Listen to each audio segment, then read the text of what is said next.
जी मंत्री जी, आज किस संबंध में ये प्रेस वार्ता रखी गई है? देखिए, पूरे उत्तर प्रदेश में आज हर मंडल में प्रेस वार्ता रखी गई है।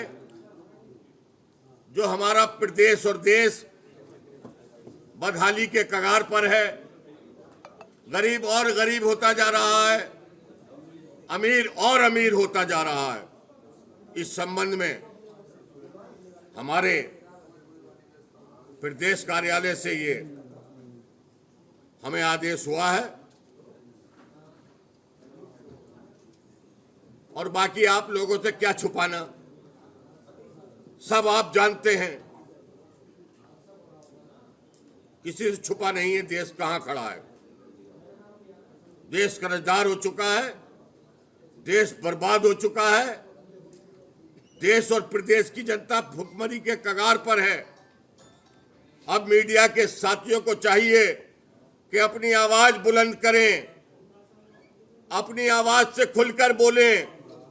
जो कुछ जनता का हाल है, सिर्फ खाली फिरका परस्ती फैलाने से, हिंदू से मुसलमान को लड़ाने से, मुसलमान को हिंदू के लड़ाने से देश के साथियों का भला नहीं होगा।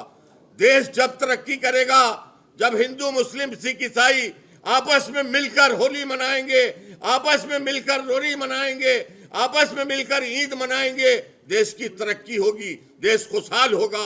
हम चाहते हैं भाईचारा बढ़े, प्यार मोहब्बत बढ़े और देश मजबूत हो। कांग्रेस चाहती है देश मजबूत हो और अब देश की जनता को यह चाहिए कि वो तिरंगा हाथ में ले और कांग्रेस को मजबूत करें। योगी जी कहते हैं कि हम ईद नहीं मनाते। पहले योगी जी ईद मनाए। जिस तरह ईद की नमाज सड़कों पर हुआ करती थी, ईद की नमाज मोदी जी सड़कों पर कराएं। 2-2 महीने के लिए रोड जाम किए जा सकते हैं। ईद की नमाज के लिए एक 15 मिनट के लिए अगर सड़क नहीं बंद की जा सकती तो हमें तकलीफ पहुंच रही है।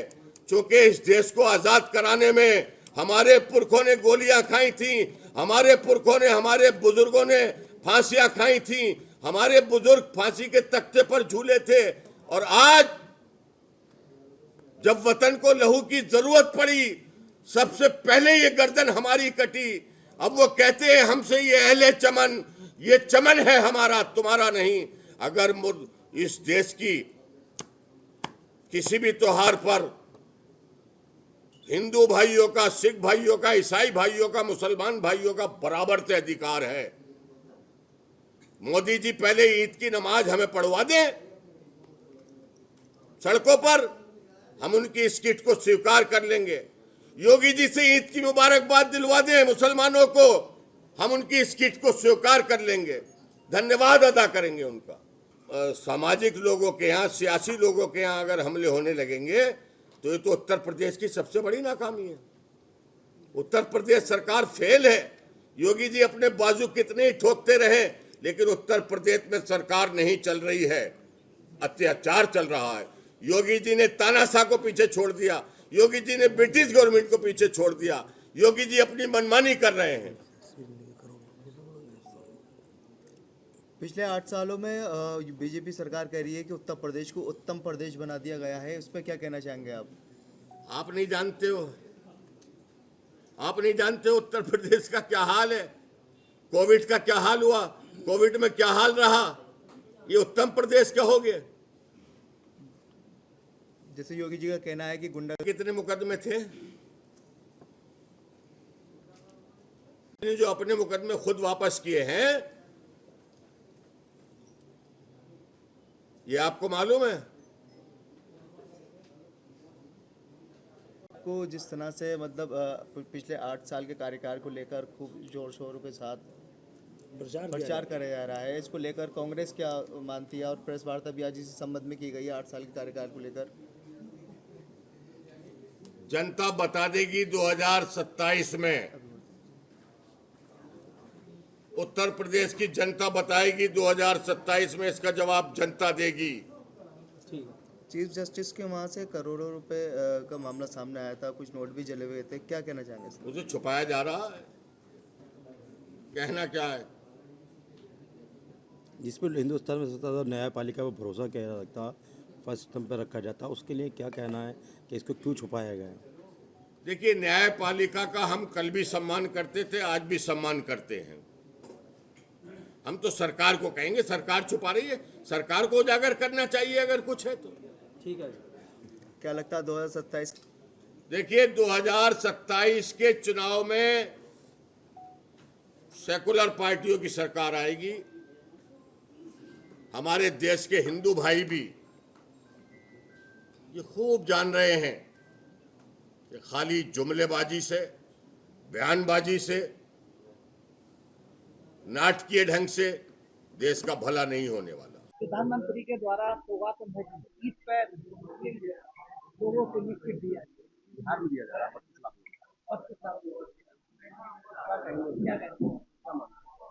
अरे उनका हर चीज हमें गवारा है, लेकिन एक हम मांग करते हैं कि वो हमें जिस तरह से मुसलमान आजादी से लेके आज तक सड़कों पर नमाज पढ़ते आए थे, वो नमाज हमें सड़कों पर पढ़वा दें 15 मिनट के लिए। जो संभल की बात करें, क्या मेरठ की बात करें, ये कहा गया प्रशासन की तरफ से अगर सड़क पर या छत पर भी नमाज पढ़ी जाएगी, ड्रोन से जो भी कैप्चर होगा दिखाई देगा, उसके खिलाफ कार्रवाई होगी। और मेरठ में तो कहा गया है कि उनके पासपोर्ट तक जब्त की जाए, वीजा तक जब्त। हम अपनी छत पर नमाज पढ़ेंगे, जिससे रोका जाए रोक ले। और एक शेर सुना रहा हूं आपको राहुल गांधी जी की तरफ से, मेरी कश्ती को सराहो, मेरे हमराह चलो, मैंने एक सम्मा जलाई है हवाओं के खिलाफ। हमें हमारे घर में नमाज पढ़ने के ये कोई नहीं रोक सकता। सपा सांसद रामविलास सुमन के घर पर अटैक हुआ, जिसको लेकर समाजवादी पार्टी की विधायक पल्लवी पटेल ने लखनऊ में प्रोटेस्ट किया, उन्हें हिरासत में ले लिया गया। क्या कहेंगे? देखिए, उसकी मैं भी निंदा करता हूं। मैं पहले कह चुका कि योगी सरकार ने तो तानाशाह को फेल कर दिया, ब्रिटिश गवर्नमेंट को पीछे छोड़ दिया। अगर कोई प्रोटेस्ट कर रहा है तो उसको गिरफ्तार कर लिया गया, एक महिला को गिरफ्तार कर लिया गया। इससे दर्दनाक घटना और हो नहीं सकती जितना उत्तर प्रदेश में हो रहा है। आज आपने योगी के ऊपर मुकदमे की बात कही कि योगी जी के ऊपर मुकदमे है, कि वो थोड़ा क्या प्रसंग है, थोड़ा बताइए। योगी जी पे मुकदमे थे, उन्होंने खुद वापस किए अपने सारे। मुख्यमंत्री बनने के बाद वो सारे मुकदमे वापस लिए गए हैं। किससे छुपी हुई है ये बात? आपको नहीं पता? नहीं, आपको पता नहीं है फिर